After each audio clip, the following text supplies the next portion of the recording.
नमस्कार साथियों। राजस्थान में माध्यमिक शिक्षा बोर्ड द्वारा उच्च माध्यमिक शिक्षा बोर्ड द्वारा जो 12वीं का पेपर करवाया गया है हिंदी का, उस पेपर के आंसर की आपको बताई जा रही है।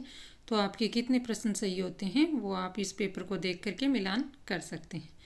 तो साथियों, वीडियो को लाइक, शेयर और सब्सक्राइब ज़रूर करें और अपने आंसर जो हैं वो ज़रूर देखें। तो देखिए, स्टिंग ऑपरेशन किस पत्रकारिता का रूप है? तो स्टिंग ऑपरेशन देखिए खोजी पत्रकारिता का है। ऑप्शन 1 जो है इसमें सही आंसर होगा, खोजी पत्रकारिता।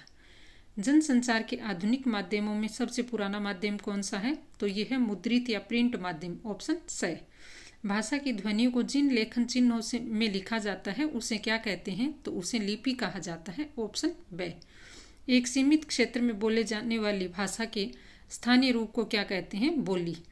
एक गीत शीर्षक कविता किस संग्रह से ली गई है? तो ये ली गई है निशा निमंत्रण संग्रह से, ऑप्शन द।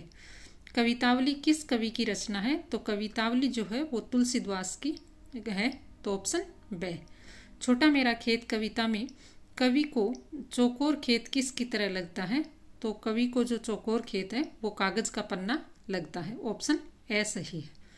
भगतिन का असली नाम क्या था? तो भगतिन का असली नाम था लक्ष्मीन या लक्ष्मी, ऑप्शन स इसका राइट आंसर है। भगत जी बाजार चौक में क्या बेचते थे? तो देखिए, भगत जी बाजार चौक जो है उस बाजार चौक में क्या बेचा करते थे? चूर्ण बेचा करते थे। अगला प्रश्न है, लोक प्रचलित विश्वास और विज्ञान के द्वंद्व का सुंदर चित्रण किस पाठ में हुआ?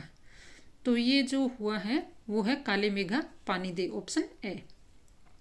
श्रम विभाजन और जाति प्रथा पाठ किसके भाषण का हिंदी रूपांतर है? तो ये है भीमराव अंबेडकर का।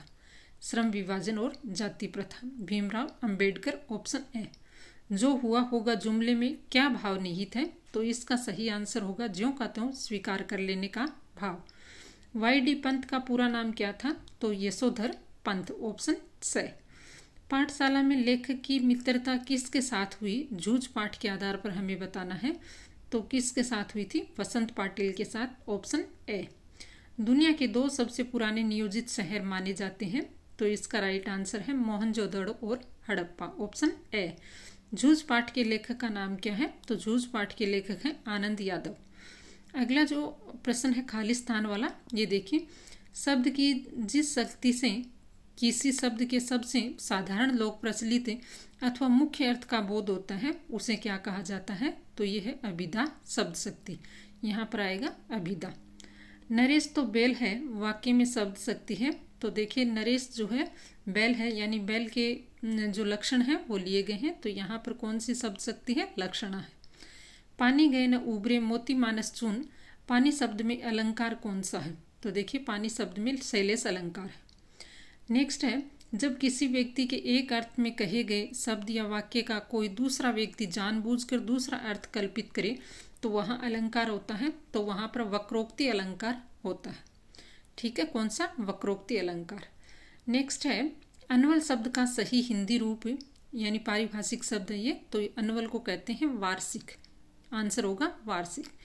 शिविर शब्द के लिए सही अंग्रेजी शब्द कौन सा है? तो कैंप। शिविर शब्द के लिए कैंप।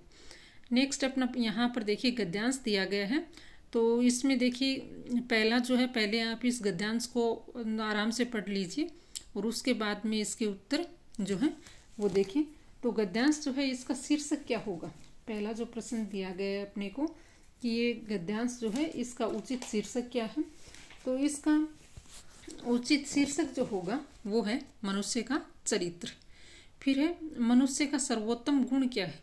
तो पहली लाइन में ये आंसर है, मनुष्य का सर्वोत्तम गुण क्या है? तो ये जो प्रश्न दिए गए हैं ये प्रश्न आप गद्यांश को पढ़ करके और आसानी से देख सकते हैं। इनके उत्तर आपको गद्यांश में मिल जाएंगे। तो साथियों आपको 15-16 क्वेश्चन जो है वो करवाए गए हैं। ये प्रश्न आपको कैसे लगे हैं? अच्छे लगे हैं तो वीडियो को लाइक, शेयर और सब्सक्राइब जरूर करें। बाकी के जो प्रश्न है वो ऑब्जेक्टिव प्रश्न नहीं है। इन प्रश्नों को आप जो है स्वयं मूल्यांकन करके देख सकते हैं। और वीडियो को लाइक, शेयर, सब्सक्राइब जरूर करें। मिलते हैं एक नए वीडियो के साथ, तब तक के लिए धन्यवाद।